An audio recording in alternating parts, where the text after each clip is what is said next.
ഒരു സിംഹത്തിൻ്റെയും ചുണ്ടെലിയുടെയും കഥ കേട്ടാലോ കൂട്ടുകാരെ? ചുണ്ടെലിയും സിംഹവും. ഒരു മരത്തിന് താഴെ ഒരു സിംഹം കിടന്നുറങ്ങുകയായിരുന്നു.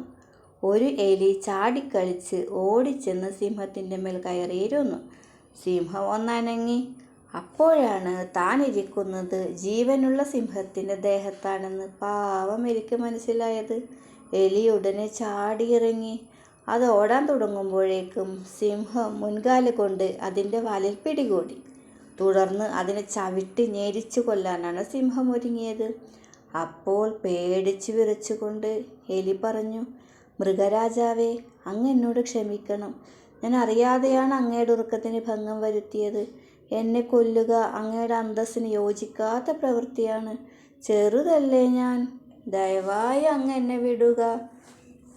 എലിയുടെ അപേക്ഷ കേട്ടപ്പോൾ ദയാലുവായ സിംഹം ആ എലിയെ വെറുതെ വിട്ടു. പിന്നീട് സിംഹം ആ സംഭവം മറന്നു. പക്ഷേ എലി അക്കാര്യം മറന്നതേയില്ല.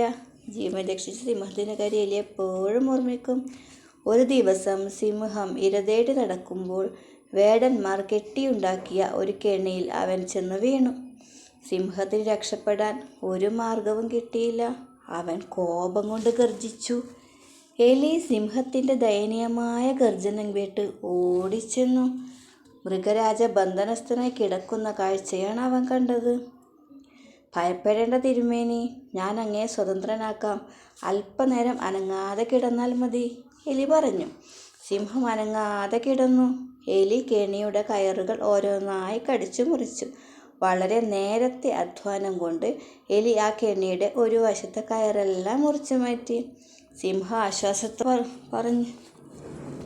ആശ്വാസത്തോടെ പുറത്തു കിടന്ന് എലിയോട് നന്ദി പറഞ്ഞു. എലി പറഞ്ഞു, മഹാനുഭാവ, അങ്ങയെ രക്ഷിക്കാൻ സാധിച്ചതിൽ ഞാൻ കൃതാർത്ഥനാണ്. അന്നൊരിക്കൽ ഞാൻ അങ്ങയെ ശല്യപ്പെടുത്തിയപ്പോൾ എന്നെ കൊന്നിരുന്നെങ്കിൽ എനിക്കിത് ചെയ്യാൻ സാധിക്കില്ലായിരുന്നു. ഇത് കേട്ടപ്പോഴാണ് സിംഹത്തിന് താൻ കൊല്ലാതെ വിട്ട എലിയാണ് ഇന്ന് എന്നെ രക്ഷിക്കാൻ വന്നതെന്ന് മനസ്സിലായത്. നാം നമ്മേക്കാൾ നിസ്സാരരായ മനുഷ്യരോട് ദയ കാണിച്ചാൽ അവസരം വരുമ്പോൾ അവർ നമ്മെ കഴിയും വിധത്തിൽ സഹായിക്കും. എലി സിംഹത്തിൻ്റെ ജീവൻ രക്ഷിച്ചപ്പോൾ സിംഹത്തിന് എലിയോട് ഒരുപാട് സ്നേഹം തോന്നി. എന്നാൽ ഉപദേശം എന്താണ്? നിസ്സാരനെന്നോ ബലഹീനനെന്നോ ചിന്തിച്ച് നാം ആരെയും നിന്ദിക്കരുത്. ഇവിടെ മൃഗരാജാവ് സിംഹത്തിനെയാണ് ഒരു കേവലം ചുണ്ടൽ ജീവൻ രക്ഷിച്ചത്. അപ്പോൾ എല്ലാവർക്കും ഈ കഥ ഇഷ്ടമായോ?